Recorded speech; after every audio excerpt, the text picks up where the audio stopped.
Hello and welcome to my podcast. Do me a favor, subscribe to the John Keim Report wherever you get your podcast. You're watching on YouTube, hit that like button, hit that subscribe button. You can find us there as part of Ampire Media. That's AMPIRE. Always much appreciated when you tune in, and you can read my work on ESPN.com, of course. And as you can see, if you're watching on YouTube, you can see the voice of the Commanders, Bram Weinstein, joining me. I'm going to talk a little bit about a lot of things with the Commanders, and they're 4-9 and there's still 4 games left, but they're coming off a bye. Bram, how was your bye week? Refreshing. I went and gotten some warmth, went down to Florida for a few days, went away with my wife this weekend. We had a little solo time. You don't typically get to do that. I wish the bye week was a little earlier. In general, it's 3 years in a row. It's been in December. I wish it was a little earlier. But it was great. It was refreshing. And, now I get the juices flowing again as we get set for the final month. Yeah, it was nice. It would have been nice to have it earlier. I think given the last several weeks, it was good to get away at this time because it was headed in such a negative direction for them. 2 major blowouts in a row that I think it was good for them to get away and for us just to kind of, recharge a little bit, because it's going to get for the beat report, it's going to get really, really busy over the next month, but also then over the next several months, as a lot of things likely are going to change. So, I guess it's a nice little recharge now. But I will say, Bram, kind of tired of the late season buys. I'm hoping that the NFL does us all a favor next year and has one in the middle of the season. None of this BS early in the year, not this stuff. Middle of the season, they owe that to all of us. Yeah, I hope so. I'd like to see them change the buys in general. I think they're too spread out personally, but that's another discussion for another day. Yeah, frankly. It is. Yeah. And the one nice thing for me, and if my shirt here or the zip was scratch and sniff, if you guys could smell it smelled pretty damn good, because I was able to smoke some pork loin today, and it was really good. And it was raining outside, didn't matter. You can open the garage door, you get the smoker right there. It's blowing out. Good stuff. So it was very, very good. And anyway, that's for a whole, shoot, they keep losing like this. That may be the whole podcast anyway. But anyway, Bram, so coming off the bye week, I'm just curious where you feel like what you're looking to see over the next few weeks out of this team. And, because they're still in the playoff race. But I think what are you looking to see? I'm not even going to talk about that. I'm just kidding on that. They are technically still alive, but yes, that's not. They have metrically the worst defense in the NFL, John. To sit there and think that they're going to turn it around and make a run to the playoffs. That's not why I said don't that. Want to talk about they that. just haven't been eliminated yet. That's all. No. No, I think not to suggest that they have a shot at that. No. I'm still watching Sam here. This is we need to see a full season of him, so still watching him pretty closely. I'm a little, listen, some of the offensive players and the name players that we have having the numbers that they're posting and saying some of the things that they're saying, I think the bye week did come at the right time to I think maybe if nothing else, just everybody get away, for a little bit, because clearly this was really going in a really tough direction. In the NFL, scores like that they've been on the opposite end of 3 weeks in a row just don't actually happen very often. Right. So the fact that it's happening to them regularly tells you that this whole operation's broken right now. So it doesn't mean it can't be a little bit better. And I would hope after the bye week that it is a little bit better. But I don't have any expectations for many wins, especially with who the last 2 games are against and what that may mean for both of those teams. And just look how competitive the Rams have been the last few weeks, and they're really in a playoff race actually to get in. So that game suddenly doesn't look like it did a month ago, when it was on the schedule, where we thought maybe, they'll catch a break going out to LA that late because they'll be out of it. And we're the ones that are out of it, and they're not. Defensively, I just really want to see them play better as a whole and individually, just in general. And then this week's going to be a little weird because, John Allen's talking about 100%. I've thought about leaving. He's going to get asked about that. I think there's going to be, a lot of conversations the next few weeks about who wants to be here and who doesn't. And that's going to be uncomfortable at best. So I think largely I would just answer it by saying, I'd like to see a lot of professionalism from literally everybody across the board, and hopefully the games to be more competitive than they've been, because I know that they have it in them. I think that's the frustrating part of this. I don't think they have a roster that's played the way that they've played, especially the last month, but the results are what they are. So I'd like to see them look a little bit more like the talent that they have. What did you make of it? And Nikki and I talked about this on the live stream show last week, but what did you make of Allen's comments? So on some, like on one level, I hear him, like it is frustrating. I can't imagine your playing career that you're on a team and a lot of things change and there's been a lot of bad headlines and none of it's a part of your control and you just don't win very much. And I get that. That said, in his case, he's a captain. I wouldn't say that he's had individually one of his better seasons. In fact, I think, I think it's fair to say like this was not his best season and by far, and it was nothing like last year. And so on some level, he's supposed to be part of the answer for the defense being better than it has been, and it hasn't been. So I think there should be some accountability on the Stars end as to why this is happening, and not because it is the one thing that didn't change was the majority of the players coming back, and with a couple of notable additions, but the majority of players coming back, the coaching staff coming back with a couple notable subtractions. I just didn't see this coming, that they would be this bad. So I'd actually like to hear from the Stars themselves as to why that is the case, because it does feel like when you say something like that, that you're not trying to be accountable at all. Also that he's a captain. It's disappointing to hear him say it. And here's the other thing I think that's really hard to hear him say it.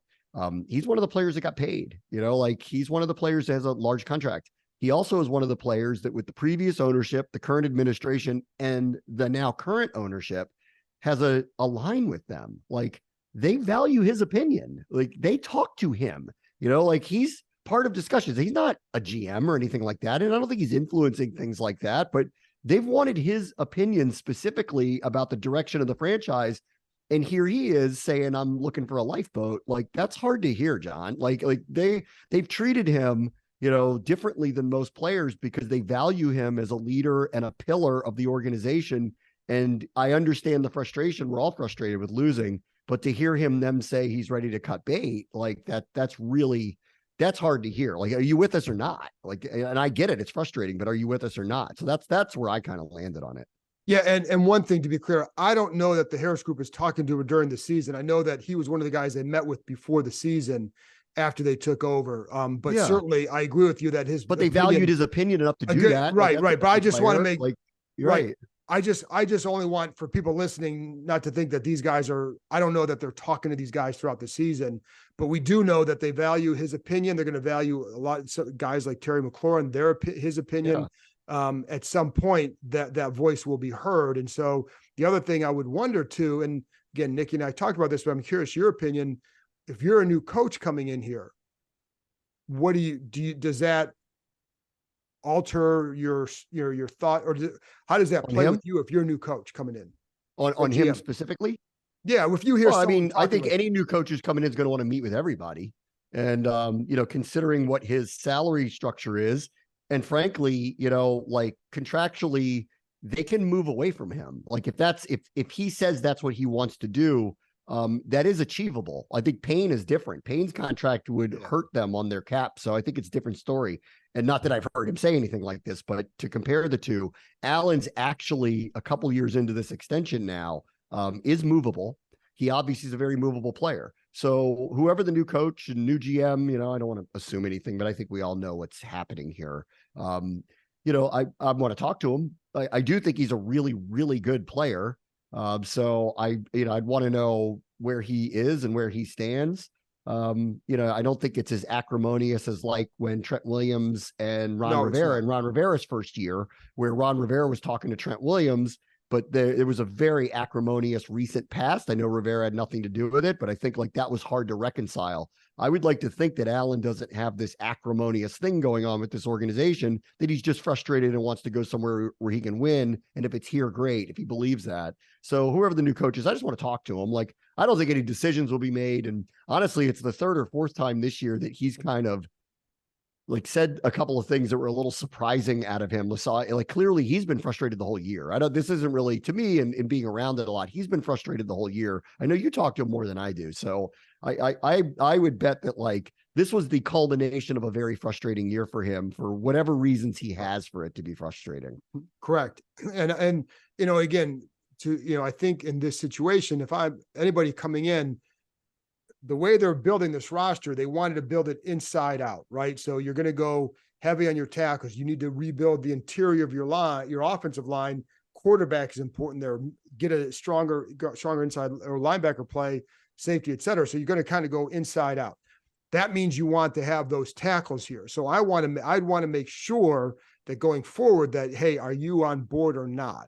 And, I think for him, my guess will be that he'll, depending who it is, what their plan is, how you see the vision for the future will determine what he would think. Because I think if you've been here a while, I think what these guys want, guys like he and McLaurin, you want hope that it's actually going to finally turn around for you at some point.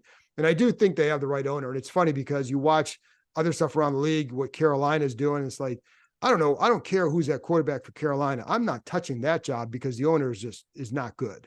And, I think that's where this situation can be beneficial to a new group having Harris, and then to convincing a player like Allen, like this can be turned around. So, well, I mean, I'm kind of at the point though. I don't really want to convince him. I want to hear how he feels about it. That's fair. Yep. But I've heard. I'm not gonna beg anybody to stay here.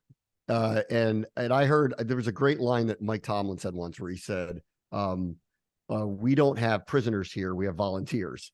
And I agree with that. Like, you either want to be here or you don't.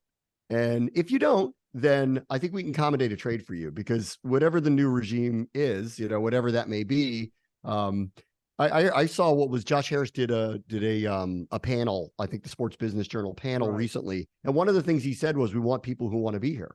And I couldn't agree with that more. Like, I want to call games of a team that's winning a lot too, but I don't want to go anywhere else. Like, I like being here, like I want to be part of this. I want to see this turn around. Like, I don't pretend to be a player, but I'm just like, I have proximity to it and have a job within the organization and wish things were a little bit different, but it has not changed my resolve for wanting to see things being different here. I understand his playing career is short. He wants to try to win. If he doesn't feel like it's going to happen here, then he has every right to feel like, I'll go back to the original part of it. He has every right to feel however he wants about it. I'm just disappointed it's him. He's from here. He's a captain. He's supposed to be part of the answer. He's paid. Like, it's not like he's asking for a contract and they're not giving it to him. They already gave it to him, so that part, all of that adds up to, I really just want you to be on board with all of this, but I can't make you feel any certain way. So let's see who gets, who comes in here, who does talk to him. But I don't feel like I need to beg John Allen to stay. I want to talk to him and be like, do you want to be here? And if the answer is yes, then great. Get back in the locker room and start leading us again. And if the answer is no, we'll move you. That's how I kind of feel about it. Yeah. And, the other thing is, and I've heard this over the years from guys of his stature, they want to stay because they feel like once it turns around, they want to be part of it. Yeah. Because of what they put in here, but also because I think they know how it would get. And the fear for some guys when they've left over the years is, I remember talking to Ryan Kerrigan about this a few years ago. He wanted to stick around because he felt like it was this close to turning around. And after you've been here for a while, you want to experience that. And I think Allen is in that same, it's a safe bet for me to say that he's in that same situation where you really don't want to leave. But I also think at the trade deadline, when the other teams asked about him specifically, I think that kind of, I don't know if it opened his eyes, but I think it led him to probably wonder for the first time, what would it be like somewhere else? Could he accept going somewhere else? Notice, and I would say also, like, even in thinking about it though, but let me point this part of it out of it too. 2 of those 4 of the 4 first round picks were traded that weekend. Right. And you weren't. So they weren't open to moving you. No, they weren't. Like, they weren't open to doing it because they want you to be here. Here we are a month and a half later, and 1,000% you say you're interested in looking beyond these walls. It's just hard to hear. Like, that's all. It's just hard to hear from him specifically. But I want him to feel however he wants to feel. But to get back to the larger point of what about the future? Well, tell me you want to be here, next spring. And for me, if I was part of that decision making, I know what kind of player he is, and I know what kind of person he is. Great. go put your helmet on, see you at practice. But if you don't, tell me now, because we want people who want to be here, period. How do you think, switching gears a little bit, how do you think it's gone with Eric Bieniemy this year? I think it's gone up and down. I read your piece. I think these are things that we've talked about a lot. It's not like, I don't want to, the piece is great that you and Jeremy wrote. I think it's very instructive for everybody who follows the team around the league too, for what's been going on here. I would say this, I think he walked into an interesting situation, which to me, I would love to hear from him if I could ever get a chance to talk to him. Why did you want this challenge? Because it is an interesting challenge. You were signing up to work with an inexperienced quarterback, which you may believe in, may not at the time, but you did. You signed up for a team that did not have a strength of an offensive line. And you're coming in a year of transition, with new ownership. And so why did you want to do that? And I think that was a big, what's going on here, thing that was for me, that was happening when he did show up to do this. And then it became obvious that his reputation preceded himself. Things were going to be tough, but there was part of me that off of Scott Turner felt like, I think this team needed it, especially on that side of the ball. I just don't think there was enough literal accountability going on. So I was kind of all for it. Clearly it became evident early that not all the players were going to take to it. We talked about this a lot, that this was going to be a type of coaching that I think some players are not going to love. And we would try to guess who are the players it's going to be. And not surprisingly, some players have gone and said something about it and didn't like what was going on. And you detailed a number of the things that I don't think were out in the public view outside of what everybody saw in the field, is how kind of hard he is on everybody and how, detail oriented he was, but length of meetings, timing of meetings, day of the week of meetings. Those were all real major changes for everybody. Yeah. And we kind of knew quietly, because we're not going to make some big deal out of it, because it's the team's business, however, to run their schedule. And I'm not going to sit there and pretend that I know how to run a football schedule. But not everybody liked it. And then it always comes down to, in my opinion, in the end, what are the results? Correct. And, if you're winning a lot, everybody gets with the program. And even if there's parts of it they don't like. And their offense was predictably up and down. I'd like to do a full review of the first half of the season with the amount of sacks that occurred. How much of that really was Sam? How much was the scheme? How much was deficiencies on the offensive line? I'd like to know, because they were on a record-setting pace and still may hit it, as we're going along here. And then, I think lately, they were scoring more points. That was good. They were more consistently scoring more points. There was a period of time where they were getting a good amount of yardage. Sam's passing yardage speaks for itself, albeit they throw the ball more than anybody else. So his numbers should be inflated for sure. But I think also, one of the things that, I've been critical of and want answers to is there are periods of time where star players just disappear from the game plan. Right. Most recently, it's Terry McLaurin. I don't know how it goes multiple weeks where he has no impact on games. And I don't know how that's a path to success personally. There were periods of time where Brian Robinson just didn't seem to be getting the ball nearly enough. The run game itself seemed to be ignored and his role in it seemed to be ignored. And that didn't make sense for a while. There were weeks where Jahan Dotson just disappeared from the game plan. There were weeks we were asking questions like, how is Logan Thomas the most targeted player on this team? Not that we don't like Logan or think that he's a good player, but does that make a lot of sense when you have these other players on the team? So I would call it mixed. They've been better for sure. Hal's development has been good. One of the big bets that has occurred this year. I like what I've seen for the bulk of the year. I do think it has slowed down significantly the last couple of weeks, but the bulk of the year has been good. But it's been up and down. And when you have guys like McLaurin saying things early, and now recently making snarky comments post-game, which is very out of character for him. I think you don't have everybody on the same page, and that's his job, to get everybody on the same page. And that it's part of the story of the season. I think the defense is the real story of the season. Agreed. But he was going to be under a microscope. How was he going to perform? And in year one, I would just describe it as mixed. Yeah. And I agree with you. The defense is the reason why if the defense had been better this year, they're probably 6-6 at this point, or Correct. 6-7 at this point, whatever it is, Right. 7-6, 6-7 in that ballpark, and they're still alive because Very much so. yeah. And so I don't look at Bieniemy and the offense and say, oh, they're the reason for this situation. I think what you can wonder is where are they at in their development? Because it's been a couple games in a row where you move the ball against Dallas 10 points, and then against the Dolphins 15 points. Like, the production against better defenses is not there. And so that tells you how far they have to go, I think. But also, I think with McLaurin has not had a big impact game this year. No 100-yard games. It's just shocking to me to think that, given some of the quarterbacks he's played in the past and what they're able to do with that. And he's a 3-time 1,000-yard receiver with, right. We know the quarterbacking history here, and right. he may, I mean, if he has a few good games, he'll hit it again, but he's right in now danger he's not of on not pace. reaching that with what has been the best quarterbacking play he's had in his career. Like, and the one very thing telling, like, the one thing that you would hear from people in the league, or even some people here, would be that with Bieniemy, he came here and people did say he's got to realize he doesn't have Patrick Mahomes in the Kansas City offense. I think there's some people who would say he took him a long time to realize that, and that you had an offensive line that was not a strength, as far as they did not pass protect well. And then you're asking them to drop back 40 sometimes a game. And it wasn't just always because of score. It was, so there's a lot of things. Now, having said that, Bram, like, some of that is just learning as a play caller. Sean McVay, all those guys had to learn as a play caller how you do everything. And so there's a whole big package with it.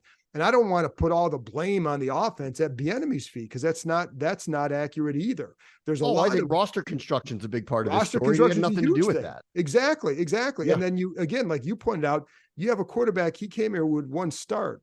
You have a line that was not a strength.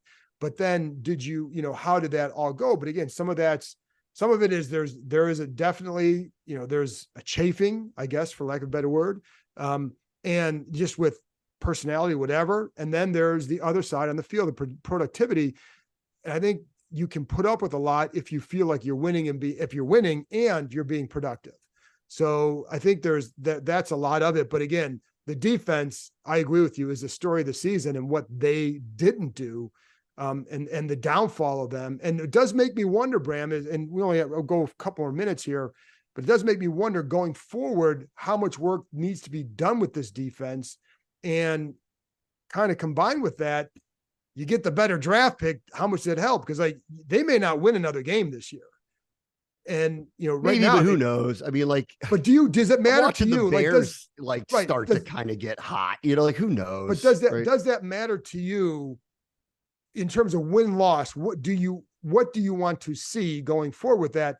Would you rather have them look good but lose and maintain the draft pick? Or the risk is you look really bad, you get the draft pick, but you also probably have much further to go than people really want to admit. Everybody who listens to this is going to tell me I'm stupid and they think that they should lose, but I just don't subscribe to it. Like, I think, winning becomes part of the culture. So you got to learn how to win, and winning is good.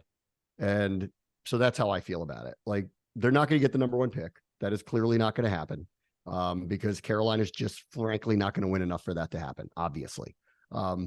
Could they end up with the number 2 pick? Yeah, they could. I mean, the way things kind of stand right now, that's a possibility. If that were to happen, that's what happens. But I'm not rooting for them to lose. And I don't believe in that. And I don't believe in tanking. And I don't believe you can tell a football team to tank. Right. So I'm not for that. And I wouldn't subscribe to it. If they end up with the number 2 pick, they're going to end up in a very interesting discussion. Even if they get the number 3 pick, we're going to be in a very interesting discussion about what to do with it. Yeah. Because obviously there are now 3 quarterbacks that are worthy of going 1, 2, 3. So that we're going to be in a very interesting spot if that's how it ends up. And we'll get there when we get there, but I don't subscribe to tanking. It's just not my thing. Yeah. And I'm a big believer in, if you lose the rest of these games, again, it reveals a lot more about the roster that maybe was, if they've gone 8 and 9 and they make changes and all that, I say, well, the roster's pretty close. You go 4 and 13, the roster's kind of far away. And I think that would be the danger to me, that it needs a lot more work than what you realize. The other part of it too, well, yeah, and the whole who's going to be there, the draft and all that, we'll get into that in the offseason. But it is, I prefer to win, because I just think it's like you want to see if they could listen, Bram, if they win a couple of these next few games, it says a lot about the players they still have. Yeah. And whether or not they bring the staff back, right? I mean, we all know where this is headed right now, but it would say a lot about some of the guys that are still here. And if let's say Howell has some great games down the stretch and they win. I mean, I think, be a good thing. Like, how many years have you covered this now? 30? 30. Okay. So God bless him. Obviously, like I tell people I'm Morgan Freeman in Shawshank Redemption. I've watched every play they've run since I was, a child. And I professionally covered them since the 2000 season was the first time. Dan Snyder's first really full year as owner was the first year that I covered them as a beat reporter. And I've been professionally around them for the majority of my career, with an exception of a few years where I went up to Bristol and was away from them. But again, got DirecTV and watched literally every play and stayed in touch with everybody and knew everything that was going on constantly. I've been constantly in touch with it. I have never been more wrong about what I expected about a season until this year. Never, not even close. Like you could not have convinced me that the defense was going to be the way it was at all. Zero. If you told me they were average, I would have been like, all right, if things don't go very well, they're average. But to tell me that they're going to be the worst scoring defense in the NFL, you could not have convinced me of that, which goes back to your previous point, which is how far away is the roster? And I walked into the season going, it's not that far away if Howell ends up being good. Like, they clearly are going to need to upgrade their offensive line, but guess what's on the horizon? Whatever draft picks they have and a lot of cap room. Like, that's something you can go out and try to rectify. I'm shook by the defense now. And I think anybody who's coming in here is going to look at this and go, okay, what do we have? And I can't believe we're saying that. Like, I cannot believe we're saying that. I thought we had an incredible safety tandem. We had a really, really good defensive line, like top tier, high end defensive line, where one of the four was going to go, but probably just one of them. Could we do better at linebacker? Sure. But like, is that going to be an expensive fix? Maybe, maybe not. And now that we have this first round pick corner and this second round pick hybrid corner safety, we might be really good in the secondary too. And none of it played out. None of it. So much so that it makes you question, how many changes do you need to make on that side of the ball? And this is, I'm surprised that we're talking about it like that. I just never, ever, ever thought that would be the case this year. I am with you. And I talked about that with Nikki. I think the one year that was close to me where how big a swing and a miss was 2013 with Robert. But then when you went back and talked to people, there were people who going into the season, some of the coaches who would say that one coach in particular was like, told someone that he felt like that was going to be a horrible year. I mean, 2013, because of all the stuff that was going on behind the scenes and all that. But at the time, you're not thinking that. This one, certainly caught me by surprise just because of the defensive, how the plummeting in the rankings and the standing in the rankings. But hey, at least Montez Sweat got his double-digit sacks this year. So there is that. Just with the Bears. And the Bears Twitter loves Montez Sweat.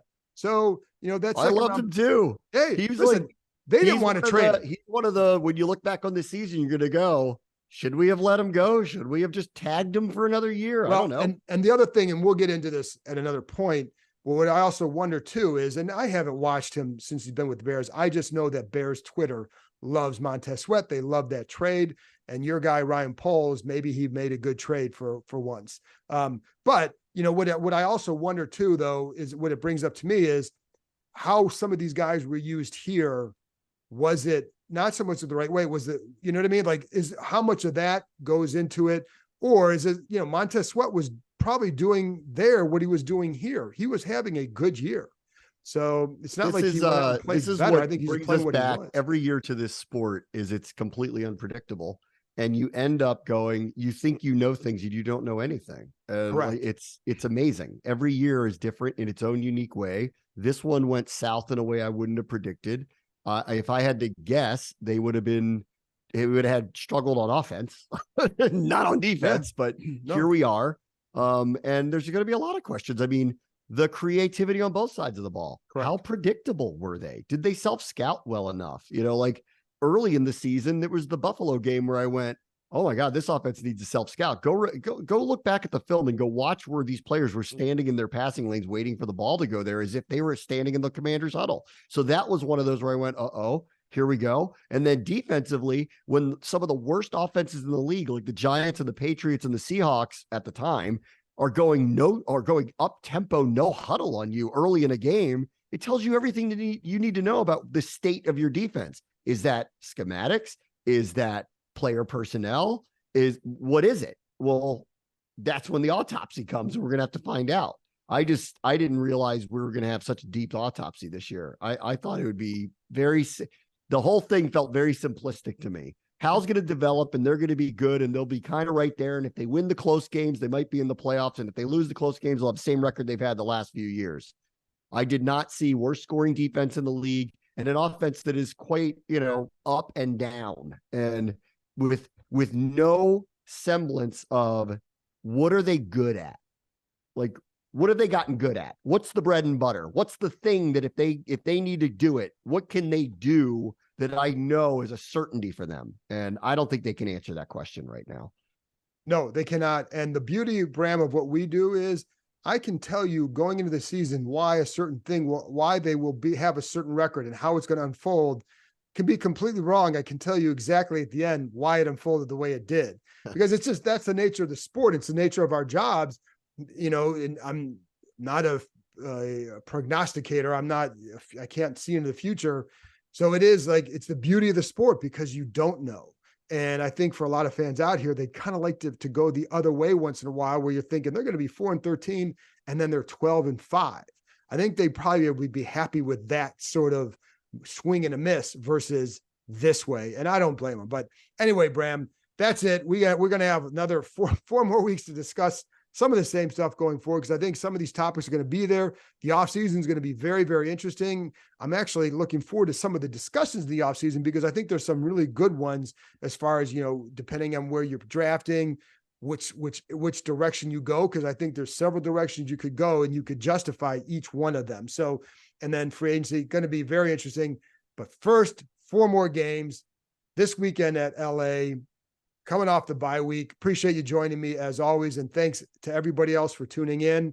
I'll be back on Wednesday with former tight end Logan Paulson. We're going to kind of dig into the Shanahan coaching tree, why it's been so effective, what it might mean here, maybe in the future. We'll see. Thanks for tuning in. I'll talk to you next time.